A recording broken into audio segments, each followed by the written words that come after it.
ನನ್ನ position exit ಮಾಡೀನಿ. Guys, ನಾನು ಜನವರಿ ಮಂತಲ್ಲಿ ಸ್ಕ್ಯಾಲ್ಪ್ ಟ್ರೇಡಿಂಗ್ ಮಾಡಿದ್ದೆ, ಮತ್ತೆ ಇವತ್ತು ಸ್ಕ್ಯಾಲ್ಪ್ ಟ್ರೇಡ್ ಮಾಡೋಣ ಅಂತ ಓಪನ್ ಮಾಡ್ತಾ ಇದ್ದೀನಿ. ಇವಾಗ ಮಾರ್ಕೆಟ್ ನೋಡಿದ್ರೆ ಅಪ್ ಟ್ರೆಂಡ್ ಅಲ್ಲಿ ಐತೆ.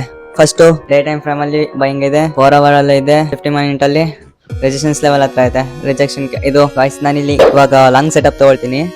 ಇವಾಗ ನಂದು ಏನಾದ್ರು ಎಸ್ ಎಲ್ ಅಂತಂದ್ರೆ ನಾನು ಈ ಲೆವೆಲ್ಗೆ ಪ್ರೀವಿಯಸ್ ಸ್ವಿಂಗ್ ಇಲ್ಲಿದೆ, ಬಟ್ ಈ ಲೆವೆಲ್ ಅಲ್ಲಿ ಇಡ್ತೀನಿ ಸ್ವಿಂಗ್ ನ. ಮತ್ತೆ 1:2 ಟಾರ್ಗೆಟ್ ನೋಡ್ತೀನಿ. Guys, let's go, wait and watch ಏನಾಗುತ್ತೆ ಅಂತ ನೋಡೋಣ.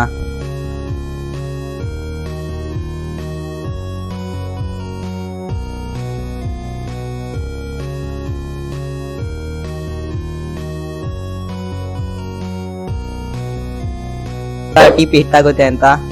ಟಿಪಿ ಹಿಟ್ ಆಯ್ತು. That's crazy. ನನ್ನ ಪೊಸಿಷನ್ ಎಕ್ಸಿಟ್ ಮಾಡೀನಿ.